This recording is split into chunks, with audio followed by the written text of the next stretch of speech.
नमस्कार दोस्तों। George Soros, ये नाम दोस्तों आपको आने वाले कई, मुझे लगता है शायद साल 2 साल या कम से कम जब तक चुनाव नहीं हो जाते दोस्तों, बहुत सुनने मिलेगा। कई लोगों का ये मानना है कि ये सिर्फ अडानी के ऊपर रिपोर्ट नहीं, बल्कि आप कह सकते हैं पूरा वॉर अगेंस्ट कॉरपोरेट इंडिया भी हो सकता है। तो इस एक वीडियो में दोस्तों 2 पार्ट में आपके साथ शेयर करूंगा। पहले पार्ट में दोस्तों क्या एलिगेशन लगाए गए हैं वापस से जॉर्ज सोरोस की, आप कह सकते हैं जो फंड जो ग्रुप है, और फाइनेंशियल टाइम्स में जो खबर छपी है, और उन्होंने कोई जो ये क्या है जो बड़ा खुलासा किया है वो क्या है, और अडानी ग्रुप ने किस प्रकार आप कह सकते हैं इस तमाम जो इशू है उसका खंडन किया है। और इस वीडियो के दोस्तों सेकंड पार्ट में जानने की कोशिश करेंगे आखिर ये जो ग्रुप है ना वो क्या है, जॉर्ज सोरोस क्या इतिहास है। अचानक से जो आप कह सकते हैं, मैं पिछले काफ़ी समय से एक बात कह रहा हूँ, कुछ भी पॉजिटिव होने वाला है, अच्छा होने वाला होता है, जो न सिर्फ अडानी ग्रुप या इंडिया के रिलेटेड होता है, वो उसके बाद आप देखेंगे तो एक बड़ी आप कह सकते हैं ओवरऑल जो कॉर्पोरेट अनाउंसमेंट हो जाती है या एक एक्सपोजे हो जाता है, उसके पीछे की कहानी। तो वीडियो 2 पार्ट में होगा। पहला पार्ट बहुत छोटा रहेगा जहाँ पर एक क्विक आपके साथ कह सकते हैं चर्चा करूँगा कि भाई एलिगेशन क्या है और अडानी ने क्या बात कहा है। देखिए, जो फाइनेंशियल टाइम्स में और जो आप कह सकते हैं जॉर्ज सोरोस की जो आप कह सकते हैं एक एनजीओ है, उसने कुछ बात कही है दोस्तों। क्या बात है, आप कह सकते हैं जो उस ग्रुप का नाम है जॉर्ज सोरोस फंडेड जो ग्रुप है दोस्तों, OCCRP, और जो फाइनेंशियल टाइम्स में खबर छपी है उसके पीछे कारण क्या है। देखिए, उन्होंने ये कहा है कि भाई 2017 में जो 2 इंडिविजुअल थे दोस्तों, कौन कौन, पहले थे दोस्तों चैंग और अहिल। उन्होंने क्या किया था, 30%, 2017 की बात कर रहा हूँ मैं, 13% जो ओवरऑल फ्लोट था दोस्तों उसने कंपनी का संभाला था, अडानी ग्रुप का। और ये रिलेटेड किससे थे, अडानी ग्रुप से दोस्तों, जिसके कारण क्या वॉल्यूशन हुई है, जो 75% मिनिमम नॉर्म है सेबी का, वो बहुत बड़ी स्तरों पे वायलेट हुआ है। दूसरा क्या उनका एलिगेशन लगाया है, इनके हिसाब से दोस्तों जो फंड मैनेजर्स हैं, आप कह सकते हैं जो फंड मैनेजर्स हैं, वो अपने फंड में खरीदना है या बेचने से पहले अडानी ग्रुप से डायरेक्ट लिंक रखते थे। ये मैं आपको बहुत ही लेमन लैंग्वेज में समझा रहा हूँ, ठीक है। तो ये रिपोर्ट है, आपको नहीं लग रही पहले आपने कहीं सुनी है? जी हाँ, ये एग्जैक्टली हिंडलबर्ग ने जो बात कही थी उसी का एक आप कह सकते हैं रूपांतरण है, आप कह सकते हैं फोटोकॉपी के समान लग रहा है, ठीक है। तो तुरंत बाद अडानी ग्रुप ने बहुत ही बोल्डली आके करके कहा कि भाई देखिए, ये जो शॉर्ट सेलर्स को फ़ायदा हुआ था, और मैंने आपको पिछले अपने वीडियो बनाया था कि भारत सरकार के हिसाब से 12-12 लोग थे जो इससे प्रॉफिटेबल थे, कुछ इंडिया में थे और कुछ मॉरिशस थे फंड से दोस्तों। प्लस इतना ही नहीं दोस्तों, लोगों को 2-3 दिन पहले ही रिपोर्ट आने वाली है इसकी जानकारी मिल गई थी। ये मैं हिंडलबर्ग की बात कर रहा हूँ। अडानी ग्रुप ने भी सिरे से नकार दिया कि भाई ये तमाम जो एलिगेशन है ऑलरेडी हिंडलबर्ग में लग चुके थे, सेबी की जांच हो चुकी है, ऐसा कुछ भी नहीं निकल के आया है। प्लस ये कुछ नया आपने नहीं कहा है, जो चीज़ पहले थी वो आप फिर से कह रहे हैं। आपका सिर्फ एक लक्ष्य है, वो है शॉर्ट सेलिंग करके पैसा कमाने का, ऐसा अडानी ग्रुप ने काउंटर किया है। यानी देखिए, जो भी बात चल रही है, चाहे वो अडानी ग्रुप हो जाए चाहे वो इनकी बात हो गई, दोनों ही पक्ष मैंने आपके सामने रख दिए। कौन गलत है कौन सही है हमें आने वाले समय पता चलेगा। अडानी ग्रुप की जांच जब तक सेबी की रिपोर्ट पूरी तरह हो जाती है दोस्तों, उसके बाद हमको पता चलेगा, ठीक है, क्या होता है। लेकिन अब आते हैं ना दोस्तों इनकी जो ग्रुप के ऊपर आते हैं, ठीक है। यहाँ तक वो निवेशक थे जिनको जानना था कि ये क्या ही खबर हो गई है, क्या हो गया है, और अडानी ग्रुप ने रिजेक्ट क्या किया है। हाँ, स्टॉक में गिरावट है नो डाउट, लेकिन हाँ, ये उस तरह की बड़ी सेलिंग नहीं है दोस्तों। आप देखेंगे कि जो पिछली बार थी जब हिंडलबर्ग ने रिपोर्ट लाई थी, क्योंकि बाजार का एक सिंपल उसूल है, एक ही चीज़ के ऊपर 2 बार क्रैश नहीं करते। हाँ, ये थोड़ी बहुत गिरावट देखने को मिल रही है, बट अडानी ग्रुप बहुत ज़्यादा क्रैश हो जाएगा ये नहीं कह सकते। आपको जैसे मैंने पिछली बार अपने लाइव में भी डिस्क्लोजर किया था, पिछली वीडियो में जब अडानी टोटल गैस में बताया था मैंने कि भाई मैंने अडानी एंटरप्राइज में मेरी या मेरी फैमिली मेम्बर ने ओवरऑल जो प्रॉफिट थे वो बुक कर लिए हैं, ठीक है। लेकिन तमाम जो अडानी के जो आप कह सकते हैं आर्म्स हैं, मेरे ख्याल से लगभग शायद अडानी टोटल गैस को अगर हटा देंगे, बाकी जगह पे दोस्तों तमाम जगहों पे इन्वेस्टमेंट करेंटली है दोस्तों अभी, ठीक है। और एक काफ़ी लंबी इन्वेस्टमेंट होने वाली है, तो अभी कुछ बेचने का मुझे नहीं लगता कुछ भी विचार है दोस्तों, ठीक है। तो ये चीज़ें हो गई, डिस्क्लोजर हो गया। अब आते हैं भैया इनके ऊपर, ये जो कंपनी, देखिए आपसे कुछ चीज़ें समझने लायक होंगी। सबसे पहले समझिए जो OCCRP जो है दोस्तों, ये कौन है? ये अपने आप को एनजीओ कहते हैं। और अक्सर आप सुनते होंगे जॉर्ज सोरोस, लेकिन आप एक और नाम शायद नहीं सुनते होंगे जो जॉर्ज सोरोस से जुड़ा हुआ है, वो है रॉकफेलर फैमिली। जी हाँ, रॉकफेलर फैमिली और जॉर्ज सोरोस दोनों का मिलके इसमें आप कह सकते हैं स्टेक है, दोनों की फंडिंग इसको है दोस्तों। रॉकफेलर फैमिली के बारे में मैं आपसे एक चीज़ कहूँगा, प्लीज़ जाइए और पढ़िए उसके बारे में। यूट्यूब में वीडियोस भरे पड़े हैं, आपको समझ में आएगा ये क्या है। और जॉर्ज सोरोस तो देखिए, आपको बता दूं, अपना पूरा जीवन उस इंसान ने छोटी इकोनॉमीज को बर्बाद करके, करेंसीज को ख़त्म करके अपने पैसे बनाए। और उनका एक बहुत फेमस इंटरव्यू है जहाँ पर उन्होंने साफ कहा था, देखिए मैंने जो किया है, यूनाइटेड स्टेट्स मेरा देश है, उनका ये कहना है, उसमें कुछ आँच नहीं आई है, उसे कुछ नहीं हुआ है, और बाकी लोगों को आई डोंट केयर, ऐसे टाइप का एटीट्यूड था दोस्तों। ये बहुत ही लेमन लैंग्वेज की बात है।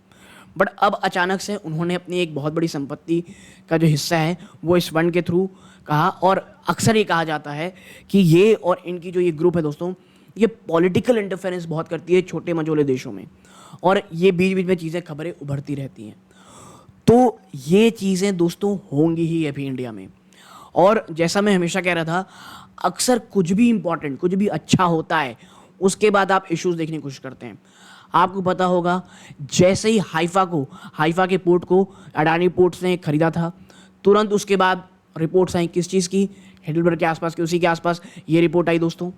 ठीक है, फिर क्या होता है दोस्तों, जब अडानी ग्रुप का आप कह सकते हैं कि सेबी की जब रिपोर्ट आने वाली थी, जो अभी पोस्टपोन हो गई है, उससे पहले कुछ इश्यूज आने शुरू हो गए। और अब जब थोड़ी खबर निकल के आ रही है कि भाई हाँ, ग्रीस के कुछ पोर्ट्स ऐसे हो सकते हैं जो अडानी पोर्ट उसे कैप्चर कर ले दोस्तों। कैप्चर इन द सेंस भाई खरीद ले, या जो भी उनको लीज हो, कैप्चर इज़ नॉट आप कह सकते हैं करेक्ट वर्ड, वो कर लें। अचानक से ये आप कह सकते हैं रिपोर्ट निकल के आई है। इसी के साथ साथ दोस्तों, भारत को आपको कुछ समय पहले ही पता चला होगा कि भाई हम पेट्रो डॉलर में आप कह सकते हैं पेमेंट नहीं कर रहे हैं, और यूएई को रुपये में पेमेंट किए। आप सोचिए आपको क्या लगा था जो तमाम चीज़ें इतनी स्मूथली ट्रांजैक्शन होगी, बिल्कुल नहीं होगा। ये चीज़ें बार बार आती रहेंगी दोस्तों। ठीक है, कुछ डायरेक्ट कॉन्फ्लिक्ट दोस्तों ये आप देख रहे हैं, जो ग्रीस पोर्ट, हाइफा पोर्ट जो इजराइल में है दोस्तों, इसको जो लिया जा रहा है ना दोस्तों, ये डायरेक्ट कॉन्फ्लिक्ट कर रहा है चाइना के बेल्ट एंड रोड इनिशिएटिव में। और जॉर्ज सोरोस कितने बड़े आप कह सकते हैं एक फार लेफ्ट किस्म के इंसान है, और आपको ये पता चल ही जाएगा दोस्तों। प्लस कुछ दिन पहले ही आपको न्यूयॉर्क टाइम्स की एक खबर आई थी जहाँ पे ये कहा गया था कि तमाम कह सकते हैं मीडिया हाउसेस को फंड किया जा रहा है to promote the Chinese propaganda. और कुछ भारत के न्यूज़ चैनल का भी आप कह सकते हैं, यूट्यूब चैनल्स का भी नाम आया था। ये सब एलिगेशंस थे दोस्तों। ठीक है, तो ये चीज़ें हैं। तो आपको समझना पड़ेगा दोस्तों, मैं इतना सारा बात आपके साथ क्यों कह रहा हूँ, कि आपको एक चीज़ समझनी पड़ेगी कि ये जो ग्रुप है ना, ये सिर्फ अडानी नहीं, आने वाले से, और इन्होंने खुद भी कहा है कि कुछ कॉरपोरेट फंड्स के ऊपर हम रिपोर्ट लाने वाले हैं, और ये सिर्फ एक पहला स्टेप है आप कह सकते हैं अडानी ग्रुप में। इतना ही नहीं, आने वाले समय में आपको शायद कुछ अन्य बड़े कॉरपोरेट हाउसेस के ऊपर भी ये तमाम एलिगेशन लगते हुए दिखाई देंगे।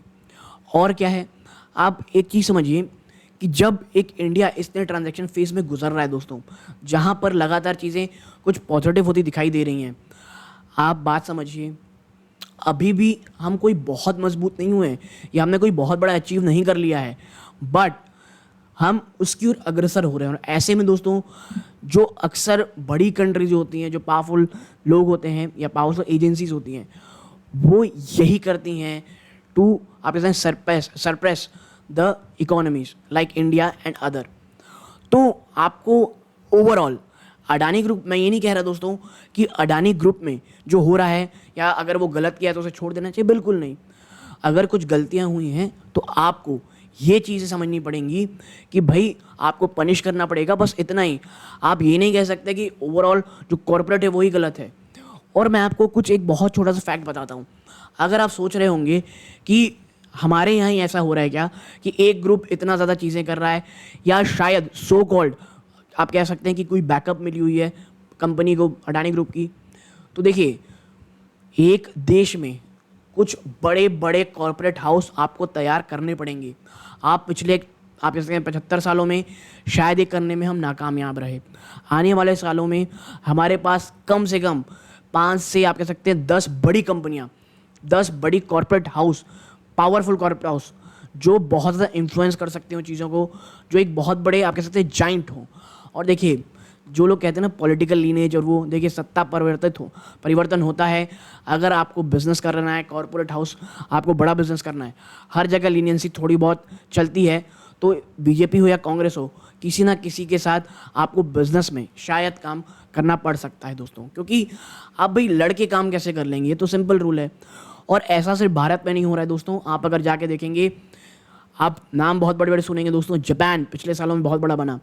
जापान ने डायरेक्ट आप कह सकते हैं जो अपनी यहाँ की कंपनीज़ हैं उन्हें बहुत ज़्यादा बैक किया है दोस्तों। साउथ कोरिया, सैमसंग आप कह सकते हैं बहुत बड़ा जाइंट बनने में सीधा हाथ वहाँ की सरकार का था। चाइना में हम देखते हैं भैया क्या ग्रोथ हो गई चाइना में, चाइना ने इतना किया।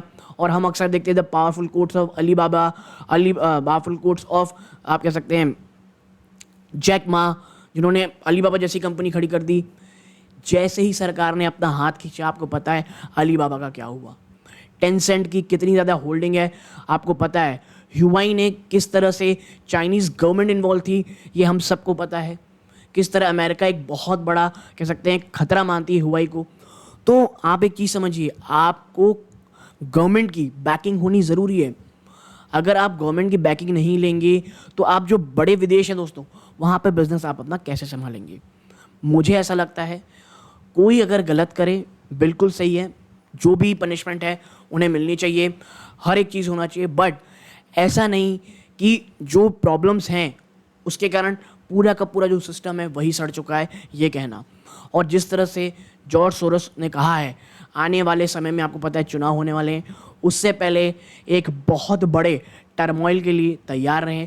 चाहे वो वीज़ा विज़ आप कह सकते हैं कॉर्पोरेट इंडिया हो, चाहे वो इंडिया को लेकर के हो। आपको पता होगा जैसी बॉर्डर इश्यूज भी शुरू हो गए हैं मैप में बनने के। प्लस आपको पता होगा कि अब हम रुपीज़ को बहुत ज़्यादा प्रमोट कर रहे हैं, तो ऐसे में आपको बहुत सारे चैलेंजेस देखने को मिलेंगे। तो आने वाला समय टर्मोइल भरा होने वाला है। प्लीज़ बहुत सोच समझ के अपना पैसा अभी मार्केट में लगाएं। कोई भी बहुत बड़े टर्मोइल से अभी घबराएं नहीं दोस्तों। अगर आपको लगता है यार मैं थोड़ा सा जो ये टर्मोइल होने वाला है या चुनाव से पहले कुछ चीज़ें प्रॉब्लमेटिक हो सकती हैं, आराम से आप मत करें स्टॉक्स में निवेश, म्यूचुअल फंड में एसआईपी करें, कोई इशू नहीं है। देखिए सिर्फ स्टॉक पे निवेश करना इट्स नॉट इम्पॉर्टेंट। अगर आपको लग रहा है भाई टर्मोइल नहीं कर सकते stocks, it's not a good idea for me, आप आराम से म्यूचुअल फंड में निवेश करें, ठीक है। तो एक ये दोस्तों एनालिसिस आपके साथ शेयर करनी ज़रूरी थी। कईयों को लग रहा होगा क्या बकवास कर रहा है, लेकिन देखिए ये बहुत समय से मेरा मन था कि इसके ऊपर चर्चा की जाए दोस्तों। और कोई स्टॉक्स के पर आप चाहते हैं कि चर्चा हो, प्लीज़ कमेंट बॉक्स में बताइएगा। यहाँ तक जुड़े रहे, अपना कीमती समय दिया दोस्तों, बहुत बहुत धन्यवाद। चैनल में पहली बार आए हैं सब्सक्राइब ज़रूर करें, आप ऐसा करते हैं बहुत मोटिवेशन मिलती है। वीडियो को लाइक कीजिएगा। यहाँ तक जुड़े रहे, ये इस वीडियो का अंत है। जय हिंद दोस्तों।